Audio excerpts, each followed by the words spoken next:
Program Cek Kesehatan Gratis atau CKG terus diperluas oleh Kementerian Kesehatan sebagai upaya mendeteksi penyakit sejak dini sebelum berkembang menjadi lebih berat. Tahun ini pemerintah menargetkan 130 juta masyarakat mengikuti program tersebut. Hingga Juli 2026, Kementerian Kesehatan mencatat lebih dari 73,8 juta orang telah menjalani cek kesehatan gratis. Ini yang kita lakukan dengan CKG, karena kita ingin mencegah supaya jangan sampai meninggal. Tapi jangan sampai menderita penyakit yang menyebabkan meninggal, gitu ya. Sehingga kita melakukan cek kesehatan gratis. Jadi cek kesehatan gratis kita sampai 31 Juli itu kita sudah menjangkau 73 juta orang kita periksa. Ini sudah lebih tinggi daripada capaian tahun lalu setahun penuh. Jadi tahun lalu setahun penuh itu 70 juta, untuk saat ini sampai 31 Juli kita 73 juta. Tak hanya memperluas jangkauan screening, pemerintah kini juga menambahkan tindak lanjut berupa pengobatan bagi peserta yang terdeteksi mengalami kondisi kesehatan tertentu.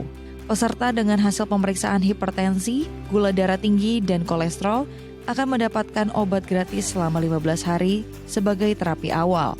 Selanjutnya, pengobatan dapat dilakukan melalui layanan BPJS Kesehatan. Kebijakan ini menjadi pergeseran fokus program cek kesehatan gratis. Jika sebelumnya berfokus pada screening, kini pemerintah memastikan hasil pemeriksaan tersebut berlanjut pada pengobatan.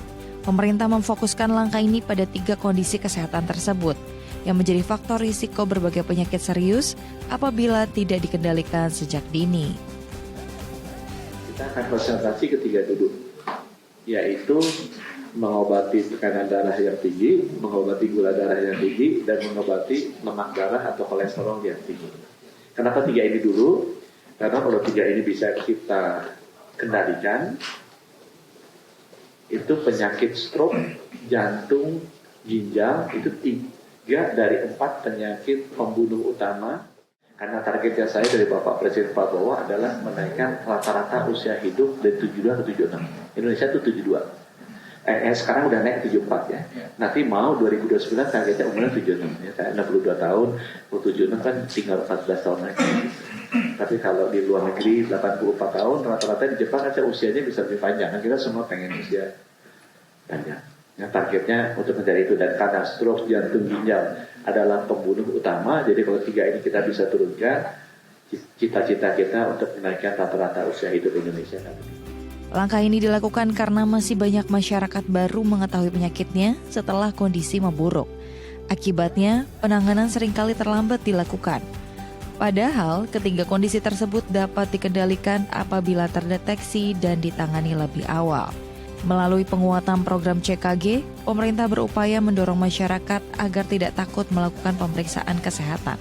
Dengan demikian, penyakit dapat diketahui lebih cepat, sehingga pengobatan dapat segera diberikan dan risiko komplikasi dapat ditekan. Kedepan pemerintah juga mendorong agar cek kesehatan gratis dilakukan secara rutin setiap tahun. Dengan screening yang berkelanjutan dan pengobatan yang tepat, pemerintah menargetkan usia harapan hidup masyarakat Indonesia meningkat dari 72 tahun menjadi 76 tahun. Tak hanya itu, usia harapan hidup sehat atau healthy life expectancy juga ditargetkan meningkat dari 60 menjadi 65 tahun. Harapannya, masyarakat Indonesia tidak hanya hidup lebih lama, tetapi juga tetap sehat dan produktif. Friska Rinda, Serolino Lamba, DAI TV.